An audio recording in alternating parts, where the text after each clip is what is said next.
Good morning વિદ્યાર્થી મિત્રો. ધોરણ 11 સાયન્સની અંદર અગાઉના સંદર્ભની અંદર જ્યારે ચર્ચા કરીએ છીએ ત્યારે પરિમાણ, મોટા અંતરો અને એના માટે દ્રષ્ટિ સ્થાન ભેદની રીત વિશે આપણે જોયું હતું. એ દ્રષ્ટિ સ્થાન ભેદ રીતની અંદર બહુ દૂરના અંતરો હોય ત્યારે કઈ રીતે માપન કરવું એની સરસ મજાની એક નાનકડી થિયરી આપણે જોઈ હતી. એમાં ફરી એક વખત તમે સમજાવ્યું દ્રષ્ટિ સ્થાન ભેદ કોને કહેવાય. તો દ્રષ્ટિ સ્થાન ભેદ માટે એક આંખ બંધ કરી દો, સામે તમે કોઈ ઓબ્જેક્ટ રાખો અને પછી તરત જ બીજી આંખ બંધ કરી દો તો આંગળી તમને ખસેડી દેખાય. વારાફરતી તમે ચાલુ બંધ કરો તો એ સંદર્ભની અંદર તમારી આંગળીનું મૂવમેન્ટ મળે. દૂર માટે આ જ રીતે ઓબ્જેક્ટ માટે આમ ખસતું લાગે આપણને. એ સંદર્ભની અંદર એ આપણો દ્રષ્ટિનો ભ્રમ છે અને એ દ્રષ્ટિ સ્થાન ભેદની રીત વડે આવડા મોટા ગ્રહો, તારાઓ, સૂર્ય, ચંદ્ર, એમના વ્યાસ કેટલા છે, પૃથ્વીથી અંતર કેટલું છે, એ અંતર આપણે શોધી શકીએ છીએ. એના માટે એક સૂત્ર આપણે મેળવ્યું અને એ સૂત્રમાં d બરાબર b/θ સૂત્ર હતું. સૂત્ર આપણે યાદ રાખવાનું, જ્યાં d એટલે પૃથ્વી અને ચંદ્ર છે તો એ બંને વચ્ચેનું અંતર, સ્મોલ b એટલે પૃથ્વીના બે વ્યાસાંગના બિંદુઓ, થીટા એટલે અહીંયા કોઈ પણ ઓબ્જેક્ટ સાથે કેટલા અંશનો ખૂણો બને છે તે. એક ઓબ્જેક્ટને જ્યારે જોઈએ છે ત્યારે આ બાજુથી તમારી સામે કોઈ ઓબ્જેક્ટ છે તે જોવાનું છે, બીજી બાજુથી ઓબ્જેક્ટ માટે તમારે જોવાનું છે, તો બંને વચ્ચે ચોક્કસ ખૂણો રચાશે અને આ ખૂણો એટલે આપણો થીટા. કેટલાક રૂપાંતરણો એ પણ આપણે જોયા હતા. બ્રીફમાં આપણે એકદમ યાદ રાખવા માટે 1 ડિગ્રી એને આપણે રેડિયનમાં ફેરવવું પડશે. તો 1 ડિગ્રી એટલે અગાઉના લેક્ચરમાં મેં સમજાવ્યું હતું, ફરી તો જરા ખાલી યાદ રાખો. 1 ડિગ્રી એટલે π/180 રેડિયન. તો કોઈ ખૂણો છે એને રેડિયનમાં ફેરવવો હોય તો π/180 વડે ગુણવું પડે. પાઈની કિંમત મૂકી દો, 180 વડે ભાગી દો તો લગભગ એની કિંમત છે 1.745 × 10⁻² રેડિયન મળે. તો 1 ડિગ્રી બરાબર 1.745 × 10⁻² રેડિયન એ રૂપાંતરણ થાય. પછી 1 મિનિટ ઉપર 1 ડેશ છે એ મિનિટ સૂચવે છે. તો 1 ડિગ્રી એટલે 60 મિનિટ. 1 ડિગ્રી એટલે 60 મિનિટ. તો વળી પાછું 1 મિનિટ એટલે કેટલા રેડિયન થાય? તો આ જે કિંમત છે ને 60 વડે ભાગી દઈએ તો 2.91 × 10⁻⁴ રેડિયન મળે. બરાબર. હવે 1 મિનિટ એટલે 60 સેકન્ડ. સેકન્ડ માટે ઉપર ડબલ ડેશ કરવાના છે, મિનિટ માટે સિંગલ ડેશ, સેકન્ડ માટે ડબલ ડેશ. વડે પછી આ કિંમતને 60 વડે ભાગીએ તો 1 સેકન્ડ = 4.85 × 10⁻⁶ રેડિયન. વખતો વખત કિંમતો જ્યાં મૂકવાની થાય ત્યારે ડિગ્રીને રેડિયનમાં ફેરવવું છે તો આ ગુણવાનું, મિનિટને રેડિયનમાં ફેરવવું છે તો આ ગુણવાનું, સેકન્ડને જો રેડિયનમાં ફેરવવું છે તો 4.85 × 10⁻⁶ વડે ગુણવું પડે. અને એના આધારે સાદા ગુણાકારમાં આપણે રેડિયનમાં ફેરવીને જ કરવું પડશે. એક સરસ મજાનો એક અહીંયા એક દાખલો છે ઉદાહરણ સ્વરૂપમાં આપણા પ્રકરણની અંદર. એમાં હવે જો અત્યાર સુધી તમે ચેપ્ટરની શરૂઆત કરી, આપણે પહેલું ભૌતિક વિજ્ઞાનમાં હવે આપણે કરી રહ્યા છીએ ત્યારે ફિઝિક્સમાં યાદ રાખવાનું કે કોઈ પણ દાખલો છે એ 2-4 વખત તમારે વાંચવાનો, ઉતાળ કરવાની કોઈ જરૂર નથી. શું કહેવા માંગે છે એનું અર્થઘટન કરવાનું હું વારંવાર કહેતો જઈશ અને પછી સૂત્ર મૂકીને આપણે કિંમતો મૂકીશું. પૃથ્વીના બે વ્યાસાંગ એટલે વ્યાસના છેડાવાળા છે બિંદુઓ A અને B પરથી ચંદ્રનું અવલોકન કરવાનું છે. પૃથ્વી પરથી ચંદ્રનું અવલોકન કરવાનું છે ત્યારે થીટા 1 અને શું વચ્ચે વંચાય 1 ડિગ્રી 54 મિનિટ. શું વંચાય 1 ડિગ્રી 54 મિનિટ જેટલો ખૂણો આંતરે છે. તો એંગલ થીટા એટલો છે. પૃથ્વીનો વ્યાસ 1.276 10⁷ મીટર હોય તો ચંદ્ર અને પૃથ્વી વચ્ચેનું અંતર શોધો.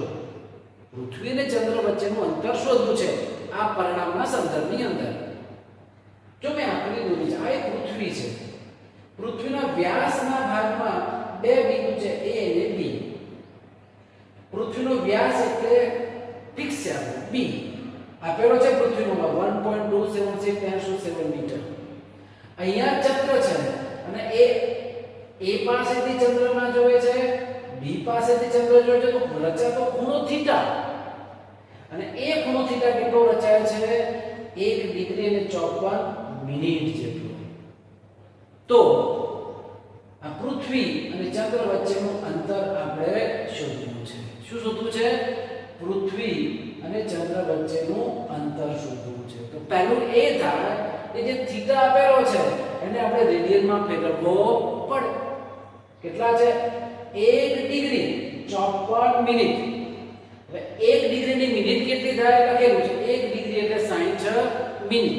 તો 1 ડિગ્રી એટલે 60 મિનિટ પ્લસ 54 મિનિટ તો આપેલું છે તો 60 અને 54 એટલે કેટલું થયું 114 મિનિટ થઈ ગઈ.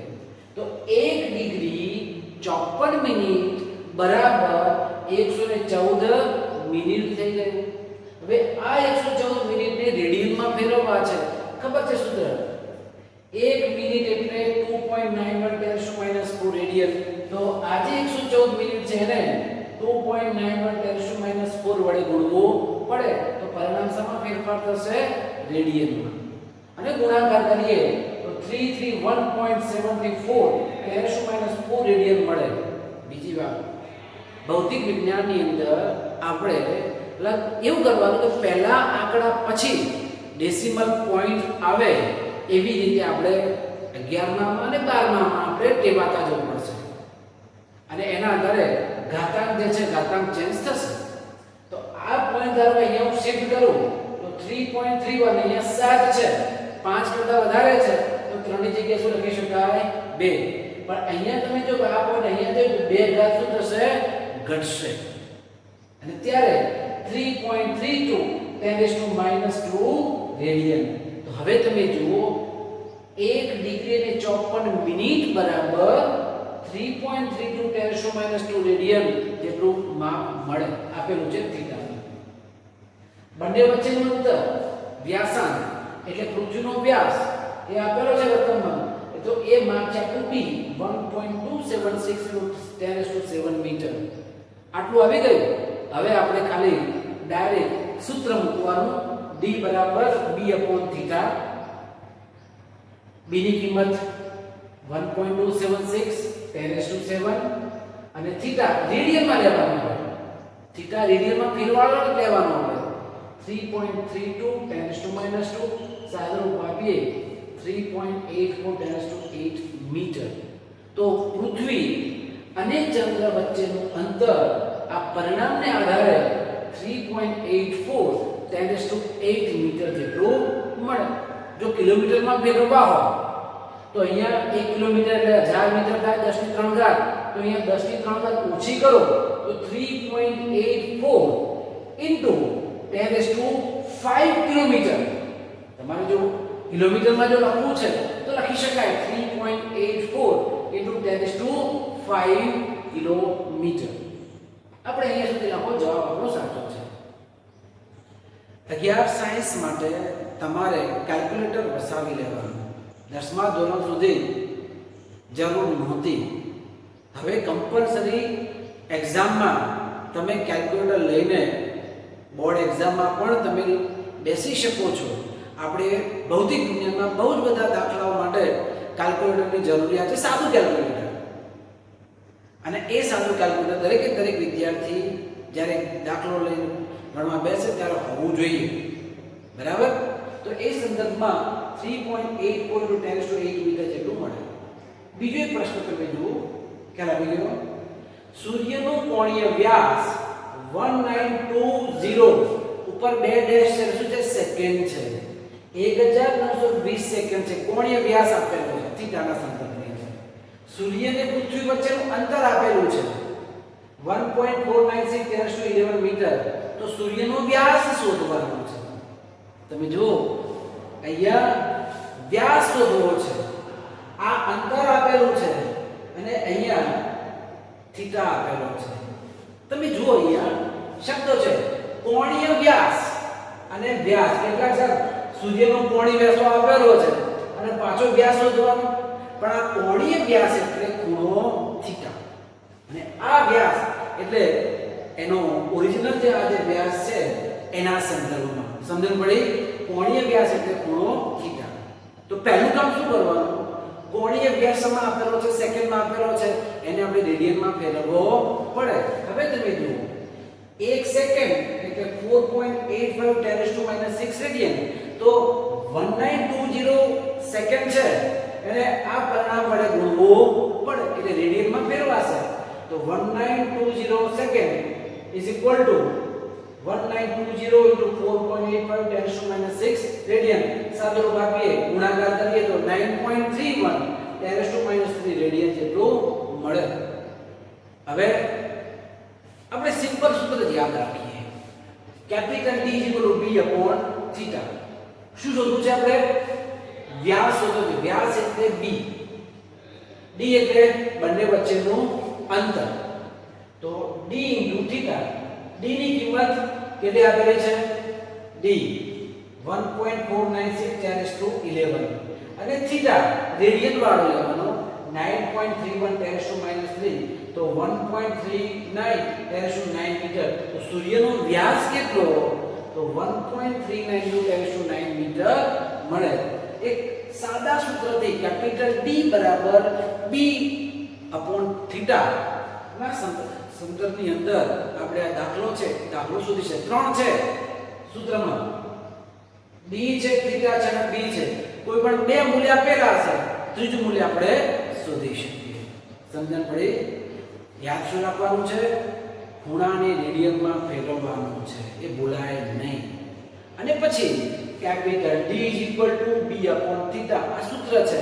સૂત્રમાં કોઈ પણ બે માહિતી આપેલી હશે, ત્રીજી આપણે શોધી શકીએ. હવે બે દાખલાઓ, આવા દાખલાઓનો પ્રેક્ટિસ આપણે કરી શકીએ. સૂક્ષ્મ અંતરોના માપન, મોટા અંતરોના માપન માપવા છે. આપણી પાસે સ્કેલ છે, મીટર પટ્ટી છે, મોટી પેલી મેઝર ટેપ આવે છે એ છે.